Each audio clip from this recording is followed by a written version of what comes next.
my friends. Welcome to the Porch.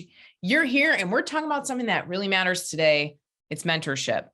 Now, the reason that we started the Porch was because I believe that the modern day leader has an obligation to grow personally and lead others from a grounded, healthy, healed place. And so I bring on psychologists, neuroscience experts, mentorship leaders, emotional intelligence researchers, anything that helps us grow and understand the workplace experience. So I bring my favorite thought leaders here, and today is no different. I've got Alison Martin with me. She's the founder and managing director at Engage Mentoring, which is a software-enabled mentoring and leadership development program whose mission is to help organizations grow inclusive cultures of diverse talent by leveraging technology that provides access to meaningful relationships. She's authored the book, Learning to Lead Through Mentoring. She's a rock star, and I'm so glad to have you with me today, Alison. Thanks for being here. Thanks, Lindsay, for having me. I need you to introduce me everywhere. That was really fantastic. I couldn't have said it better myself. Thank you. I'm your hype girl. I'm your hype girl coming in.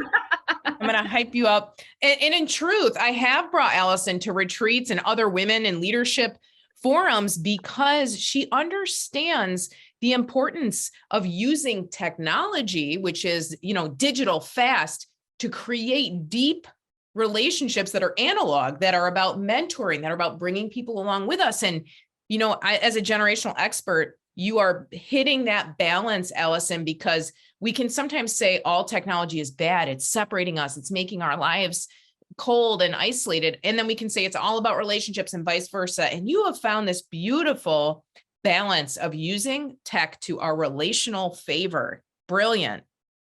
Well, thank you for saying that. I couldn't agree more in terms of what you said about technology sort of dehumanizing relationships a lot of times. And I think that's the beauty of ours is that it's a hybrid that really is a scheduling tool, but the end result is a meaningful relationship for the participants.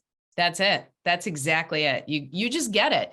I'm so curious because we use the word mentoring very loosely. You know this all over. This is my mentor. How often do you meet, or do you just look up to them and you had like tacos one time? Like, how do we know? Can you tell us a little bit about how you talk about mentorship and how it became a passion for you?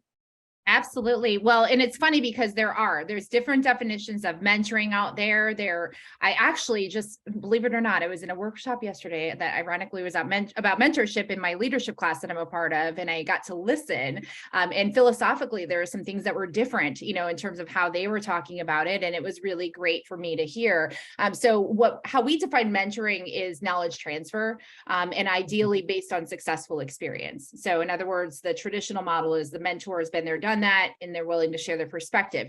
Now, having said that, I believe a form of mentorship is someone you admire from afar. So others would say that that's not mentorship. That true mentorship is I'm sitting down with somebody and they're transferring their knowledge to me. But I believe learning happens in a lot of different ways. And there are people that I point to as mentors in my life that I didn't have a formal relationship with, or even the ability to sit down and have a conversation with, but I was able to see the qualities that they demonstrate and understand some of their philosophies and really learn from them. And so I believe that's a form of mentorship. I think we are inspired by people in a lot of different forms, and I think that's really the definition of what a mentor is. So for those of us who didn't have a formal program or someone that would go have coffee with us once a month, I believe we still had mentors in the form of people that we looked up to, or at least that was my experience sort of growing up, and that's what I kind of liken it to. So, but again, not everybody would agree with that being the case. So that makes a lot of sense. So I think about during COVID, like when it first started, I thought I better have some digital mentors. I need some people that are 5-10 years ahead of me in their leadership and their work as a speaker, as a trainer. And I'm just going to consume everything they've got and listen to their podcasts and learn in real time. We're in similar situations. I'm just behind them on the path. Why not? If they're willing to talk about it, why not kind of listen in via podcast? That's such an interesting, to keep our minds open about the different ways we can learn, I think is critical. And that's kind of what you're talking about is don't get so pigeonholed into one way of seeing this that you're not open to other ways of learning. That's awesome. I got to tell you too, when we when I speak to groups about generations at work, there's 4 factors that we talk about, but one of them is relationships at work, having relationships that enrich your life, enriching relationships, not just, oh yeah, that's Bill, he works here, he's always worked here, but how do I create those relationships? And one of the areas that the younger generations, particularly Gen Zs and millennials, are hungry for are relationships where there is intentional growth built in. Friendships for sure, but really, like, who can help me see myself more clearly? Who can help me move through obstacles? Who's been there before? And especially when you're under 25, you're kind of borrowing stress tolerance from people that are older than you. And they say, like, it's going to be okay. Like, this has happened to me. We can get through it. You know, there's a real yearning for cross-generational mentorship.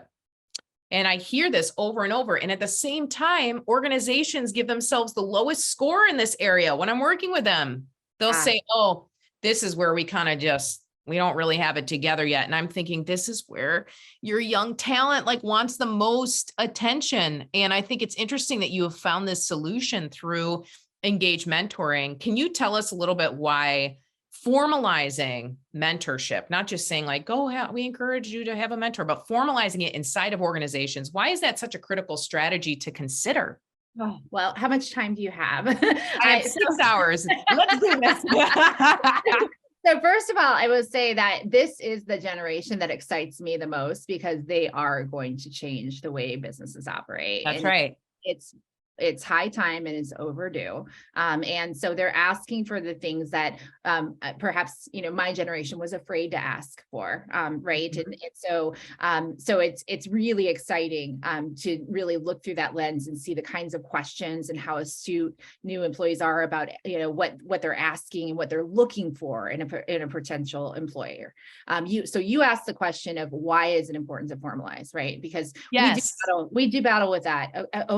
So on one hand, it's, we're all mentoring. Yeah, sure you are. I'm sure you are, but I'm going to tell you the challenge with that in a second. The second is that companies have been able to get away with not having a formal process for so long. So it becomes if it's not broke, don't fix it, right? Kind of thing.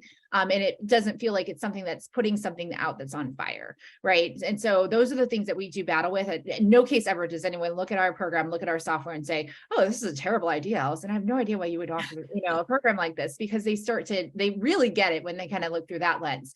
So I want to break it down a little bit. One is we tend to, as humans, mentor and sponsor younger versions of ourselves. And so in an organization that doesn't have a formalized process, if I check any diversity category or multiple diversity categories, it's inherently harder for me to access said relationships because people tend to connect based on commonalities and things that they can see on the surface. And so when you look through that lens, it becomes really important for this. And not only because whether a senior leader embraces diversity or that idea or not, the ability for them to spot talent is increasingly critical as well. And so again, if they're limited to only who's in their purview and again, sort of younger versions of themselves, they're really missing out on the opportunity to get to know their talent and to really spot that. And for them to have a true and meaningful succession planning, strategy, if you will. Yeah. And so, and the formalized piece just ensures that it's actually happening. It's not easy to go up and say, in fact, one of the most intimidating things is for, me to come to you and say, hey, Lindsay, would you be my mentor? It's like, that's a big ask. I don't know what that means exactly. What's your expectations? And it was actually Sheryl Sandberg's Lean In many years ago, there was a chapter on mentoring, and it was basically like, don't do that because it's so intimidating. But when you have a formalized process, and in our program, it's centered around topics. It allows people to build relationships at all levels, and for them to take ownership of really being able to cultivate those in a way that's non-intimidating and sort of has a low barrier to entry. And so I just believe it's not anymore a nice to have, it's a need to have when you look through the lens both of diversity in all forms, but particularly this generation. You can speak to that better than anybody I know, about what they're looking for as they're coming into an organization. And frankly, it's the employees that are at the greatest risk of attrition are the ones that are often not the ones, getting the development opportunities. Companies know that they get it. People leave people, right? So they're investing in executive coaching for their executives, and they might have some leadership development cohorts for their leaders and their high potentials. But the only way to really transcend all that great learning throughout the organization and create a culture where people know how to access to relationships and those types of things, and one that's sticky that they want to stay at is through that. So, and Yes. I could keep going, but I am so excited to have this conversation because it just is your expertise kind of married with in what you're hearing, married with our programs and processes, is just an important message for people to hear. Yeah, that's really, it's interesting that you bring that up too, because when I first left coaching school, once I got my certification, I looked around and I thought, I am the youngest coach in my cohort. What am I freaking doing here? These are all people that are 10, 15 years ahead of me. And in my mind, I was like, I'm going to be Robin Hood. I'm going to bring executive coaching to the youngest generation. I'm not really mentoring them. I'm using executive coaching tools to help them develop. And there were some changes that you have to make developmentally for people that are just younger in life. But it was interesting to see that we really don't think about pouring into our newer employees, our youngest employees. We're thinking spend the money on the people that are making us money. And this is a really important retention, a conversation to have, that mentorship for everyone. The only way, like you said, to really transcend is to bring in the youngest people and give them attention and time and mentorship. But what would you say? I'm guessing you hear this a lot. Do people say to you like, oh, we don't have like the time to be doing that? Like, how much time are we talking per month here, Alison? What would you say the average time is if you are investing in a mentorship program? What are you really asking of both parties? Well, we learned a lot over the years about how to recruit for a mentoring program. And the Yeah. number one thing you don't do is say, hey, Lindsay, want to sign up for a mentoring program with no context around that, right? Yeah. Time commitment. And so we're always very transparent about the time commitment for any of our programs, which is typically 1 to 2 hours per month. So 1 hour to be a mentor, and then 1 hour, 1 hour to be a mentee if you're part of that, and 1 hour to be a mentor if selected.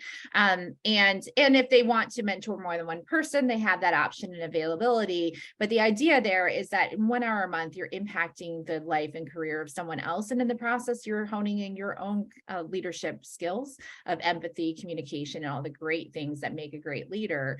And so the time commitment for that seems pretty minimal, again, in our formalized program, when you look at it through that lens. So really usually, and that would be true whether it's part of our program or not, it's an hour coffee, where you're pouring in, you're listening, you're understanding from an empathetic perspective what someone's facing and sharing your own experiences. And it's usually a powerful experience. And 9 times out of 10, the mentors say they learn more by serving as a mentor than by being a mentee. So isn't that interesting that we can get stuck in this, like, okay, I'm going to pour into you, but really there's so much difference and variance between generations now that meeting with a Gen Z, so meeting with somebody under 25 will also help you think in a new way as a leader, think in a more modern way, and have actual visceral conversations. Because the other thing we find too, and I'm sure you see this, is that the biases that exist, millennials are entitled, Gen Zs live on their phone, they're addicted to their phones. We get into these spots where we believe things about people that are different than us. But the only way to break down bias is to have actual relationships with people that are different than you. That's the only way to do it. You can read books all day, but you've got to engage.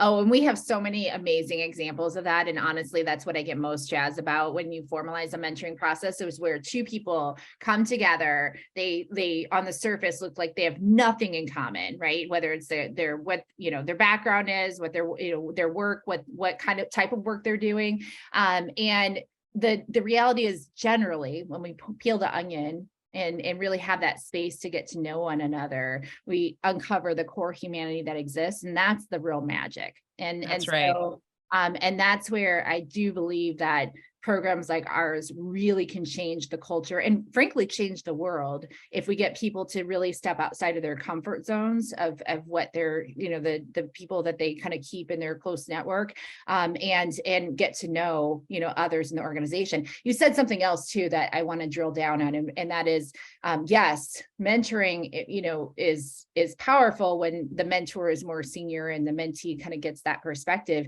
But the companies that have also mastered reverse mentoring, it's even, and so the byproduct of one being the designated mentor and the other being the mentee is the mentor often learns. But when it actually truly is a reverse mentoring situation where I'm going to someone younger than me to help them, have them mentor me on, I'm just going to use a stereotypical topic of social media, right? So someone younger than me is going to be far better at that than I am in most cases. That's where, again, you're helping to cultivate those leadership skills within that, more junior person, and recognizing that people at all levels have experiences and talents and abilities to share. It is not tied to an age or years of experience. It really is about sharing our life experiences with others as a powerful way to shortcut learning. And that's often not tied to a hierarchy. And I would say the number one reason that a lot of programs that I've seen over the years fall flat is because companies have a tendency to say, okay, you're a director and above, you're going to be a mentor and everyone else is going to be a mentee. And they really fail to capitalize on the knowledge transfer that can occur at all levels. And so when we work with a client, we work to sort of change that dynamic and make it more engaging. So that makes sense. Yeah. Yeah. It's really, and it speaks so well to the generation that we're talking about too. Oh, absolutely. Especially, you think about when we're training this next generation to look for jobs. I'm training a handful of people right now who are Gen Zs. And you know what they tell me, which is very developmentally appropriate? They will tell me, I don't actually know what I want to do yet. I don't have like my mark I want to make on the world. I don't know what it is, but I do want to work at a place that will promote my personal growth. They don't even always say professional. They say personal growth. And so think about too, for employees that are under 40, when we look at Eric Erickson's stages of development, for instance, between the age of 20 and 40, not generations. If you were to look generations, you would say some Gen Zs and a lot of millennials, but between the age of 20 and 40, every human being, when you cross into that time in your life, you're thinking about belonging. You're thinking about who are the villages of people that I will spend time with, what packs am I going to run in? What will my relationships as an adult look like? Who will be around me to support me? You're not yet able to say, on top of that, what's the mark I want to make on the world? We're not really there yet.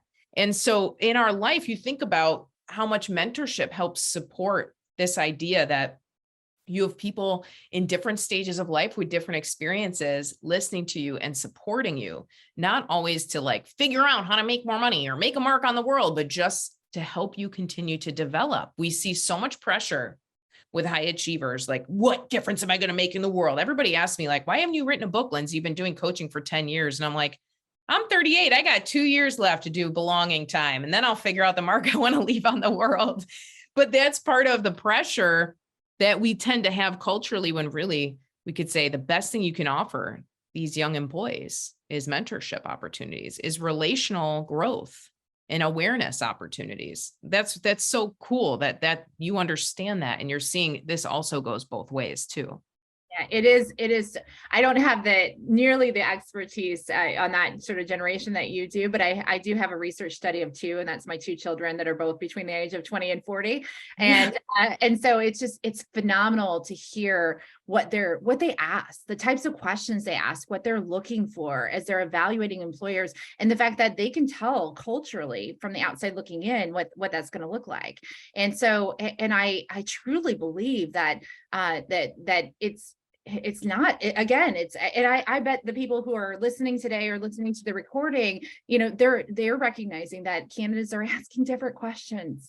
And so, and we're also living in a time where some of our clients have categories of employees that can make just as much money or more working at Chipotle, right? And so the wages have risen. And so we can scramble to keep throwing more money at people to try to get them to stay, or we can really invest in them, as a whole person, and help them see a path, and out of the two, which one do you think the candidate's going to choose? Which one do you think, which environment is going to be the one that the candidate really stays and grows with the company? It's not about money. In fact, Glassdoor did a study, it was like 12.4 times. So culture is 12.4 times more likely to be a predictor than compensation as to whether an employee stays or goes. They'll always tell you it's money. Yeah. Right? That's an easy, but they were looking for a reason, right? So that's you right. Potentially get a better offer, but as humans, we like to stay where we feel valued and we feel supported, and the goal is to make that a non-issue. Yeah. They'll always tell you it's money, but Yep. it's not. It's because they saw a better opportunity. They saw a path elsewhere. I think what they're really saying when they think it's about money is, you're not paying me enough money to stay in this environment. Like, Right. I'm not, but what they're really saying is, I wish the environment was better for me. I wish this environment created growth for me. That's fascinating. And it doesn't surprise me, because we see this, I see in millennials particularly, but definitely Gen Zs. We're starting to see this as they start to come into the working world, as they have multiple streams of income. Half of millennials have at least 2 streams of income, and one of them makes at least $8,000 a year. So significant. That's like a raise amount of money, Sure. and multiple income streams, because you have an Etsy shop on the side, or you do dog walking on the weekends, or I know people that house sit and work. So while they're remote working, they're also making $100 a night, staying at your house, taking Fido out to go, to the bathroom and feeding them. And you think, money is not really going to keep us. Money is not hard to come by. Great culture is. Yeah. There are so many ways to make a living. So the next human factor beyond just safety and security on Maslow's hierarchy of needs, and we think about, what do humans think about primarily? Safety and security. And then the next level up is love and belonging. We've got to have environments where people feel cared for, where they belong, if you want them to stay. It makes perfect sense. Well, and it's funny because we have leaders that don't naturally demonstrate those qualities, and so that's sometimes the resistance to bringing a program in like ours is, oh, I don't know if we're ready for that. I don't know if it would be embraced. But the funny part is that on the surface, it's, oh, we want to mentor our mentees, right? So we want these young mentees to have development opportunities, and that's why we're making this investment.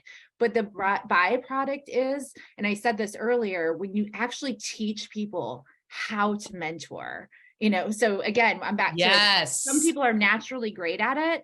Others are not. We believe everyone can be trained, and we believe everyone can also learn, some self-awareness around what topics they should be mentoring on, because that's another topic entirely.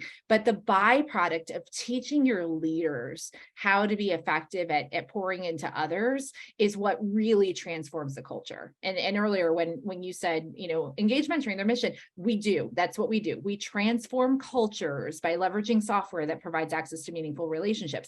But it's not just the mentees who are transformed. It really is culturally. And that's what the clients that we've gotten to work with over the years, we've gone back and asked them, and it's always culture. It's always people know how to access resources. They know how to turn, where to turn. And the real home run is if you're, again, able to articulate to a prospective employee why you want to come work here, and help them see that they're going to see a path there. And the path really occurs in the form of access to relationships. And I know that so well, because and I just think it's amazing that this generation is not just asking, but demanding it. And I feel like we're finally at a place where employers are going to have to listen up and really think about, how are they telling that story? I love that. Yes, that's it. Because this piece of, am I going to meet people that support me here? If not, like, I'll just go work for myself. Like, I don't need this money. I want an experience if I'm going to be here. And you're right. This idea that employers would need to think about how they articulate that too. So if anybody else has a question for Alison, this is a great time to start putting them in the chat. I've got another question for you, because you've kind of alluded to this in a few ways, but what are the hallmarks of a successful program? How do you know if an organization is doing really well in their mentorship program? Yeah, so I I can tell you a lot of different things about how programs fail, but you asked the question of how are they successful? And so it really is addressing sort of the planning aspect, making sure people are trained. They have context to what it is that they're going to be mentoring on, what they're going to be at, what the time commitment is, all of those things, that we're matching in a mindful way, and that we're figuring out how to measure successful outcomes. And so while everything that I just described sounds pretty simple in its form, it can be daunting. All right. I've talked to clients who had a 20-person mentoring program, and it was practically someone's full-time job that they were managing with an Excel spreadsheet. And the programs that we've seen that have failed usually have to do with not planning, not giving people context, or, kind of outlining the time commitment, the training piece. And then also my biggest beef is when someone else is doing matching. A lot of times they're matching people based on whether they think two people will get along and not what the mentee's true development needs are. And the other thing that I think in policy is that we match two people, and that person who is matched with them is supposed to be the all-knowing, all-seeing person on every given topic that the mentee could possibly, have a question on. And that's dangerous, because just because someone is a director and above doesn't mean they're great at communication or great on other topics that the mentee might ask for. And so I think being mindful about what that really looks like is also really important when you consider any form of a mentoring program. I will share with you, years ago, more years than I care to admit, I was working in industry, and the company I was with rolled out a mentoring program.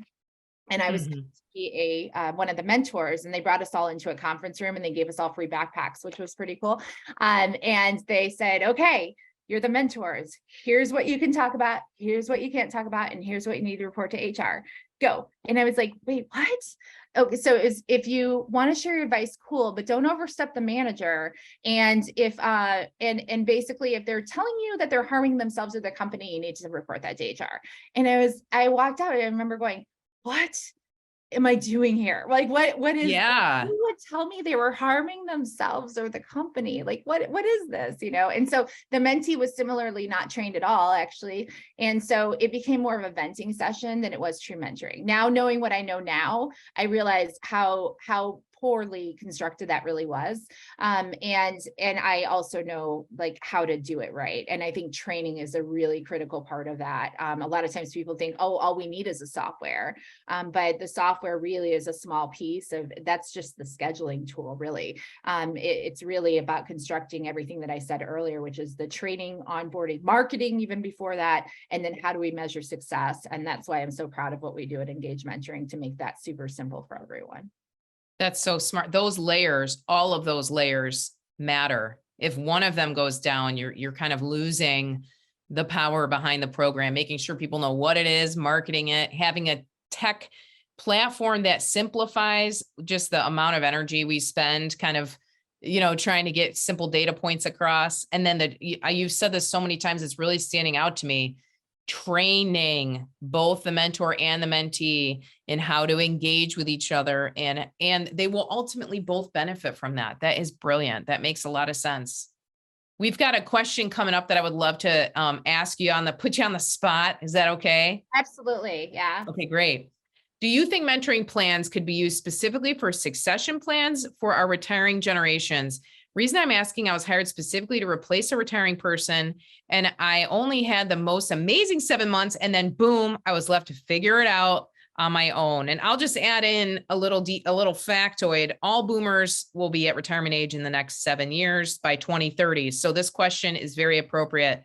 I'll just repeat it one more time. Do you think mentoring programs could be used specifically for succession planning for retiring generations? What do you think? I am so glad you asked this question. And I'm so glad you shared that fact, because we talk to so many companies who they know that's coming. They know that that's happening. Oh, yeah. They really don't know what to do about it. And it's something that isn't to the point yet that it's keeping them up at night, but it's something that's caused like a constant little nagging thing in their back of their minds, that they know that more than half of their senior leaders are planning to retire in a certain number of years, and they have no idea who's going to replace them. So yeah, the answer is yes. And so, that is where I think, again, I'm back to mentoring is not a nice to have, it's a need to have. When you look through that lens of making sure that the knowledge transfer, so there's no way you can capture all of these great leaders, who are leaving the workplace, and the not so great ones too. But the all of these leaders who are leaving the workplace, there's no way to capture, their knowledge in a book. But that relationship, the one-on-one, and the reflecting and all of those things is what's really going to help ensure that you've got a strong bench and you're really addressing that, and also giving them a chance to spot talent that maybe, I'm back to that. If left to their own devices, your senior leaders, whatever they look like today, is going to be exactly what it's going to perpetuate in the future, unless you are intentional about creating strategies for people to access that perspective and access those relationships, and not, again, kind of leave them to that naturally, because otherwise they're going to mentor and sponsor younger versions of themselves every single time. We all do it. So the very short answer to your question is this is such a powerful tool, and one that is often overlooked for succession planning. And succession planning is one of those things that everyone knows is an issue, but they don't do anything about until it's too late a lot of times. So I'm back to, that's the problem, is mentoring doesn't solve what feels like it's on fire, but it does before the actually becomes a fire. And that's why it's important to be thinking about those things now. So, and for the person who asked the question about, you had the great 9 months and now you're left to figure it out. Number one, I think hopefully there's opportunity. That's another thing that companies can do, is engage their alumni workers if they want to, Yes. in a structure as well. And that's an often overlooked strategy for, again, sort of addressing the culture and the knowledge transfer that can occur. But I think we can all also be very intentional about reaching out to mentors on our own right. I mean, that's really what we're here to talk about today too. So if your company doesn't have a formalized structure, it's incumbent upon all of us to really think about,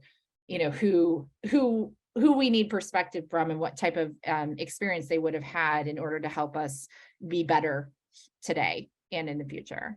Yes, that's awesome. When I think about even the people that are with us today and the people that tend to listen to this content, what would you say? I think of my HR friends who are in talent development, who are running around with their hair on fire, doing everything. They have so many initiatives that they are creating. They are doing their best to build in and enrich their employees' lives.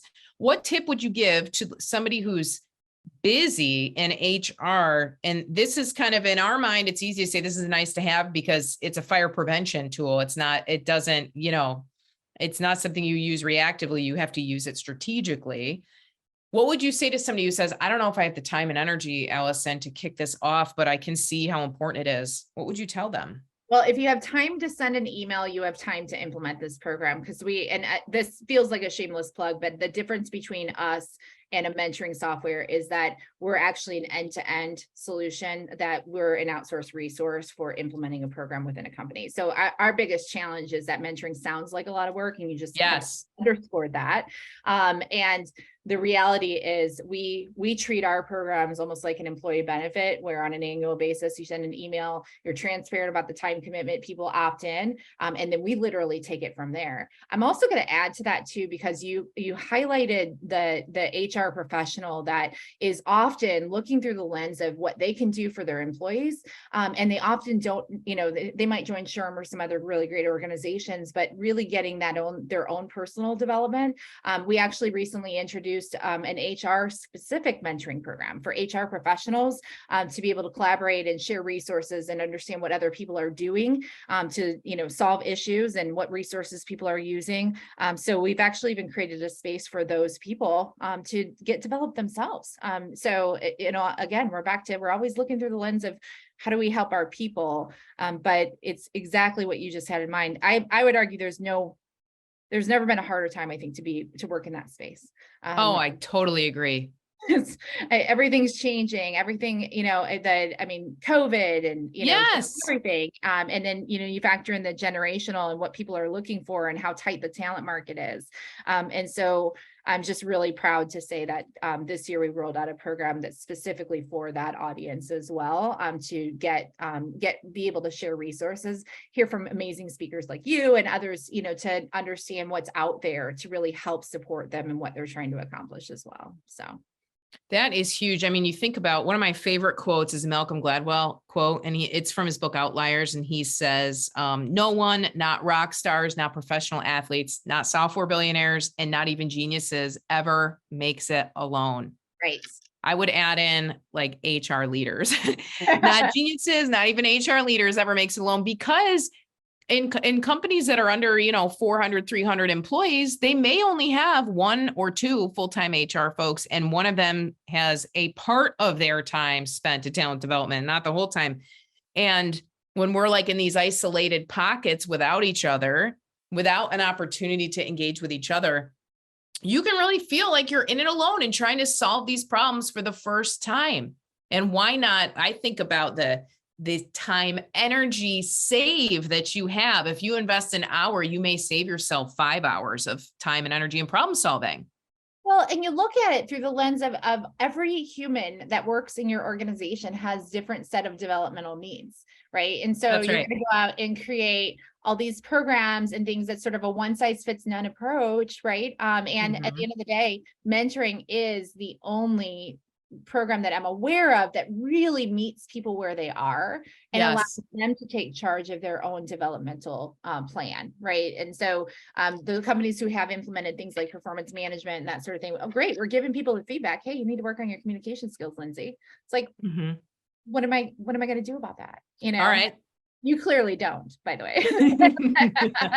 but we're giving people feedback, but we're not giving them tools. And then, as an HR team of 2 for, 1,000 employees or whatever that looks like, are you going to go out and create, content or create training for every single, development that everyone has, or maybe can you help create a structure where people are able to learn from one another, really capitalize on the knowledge transfer and build a really wildly effective relationship in the process.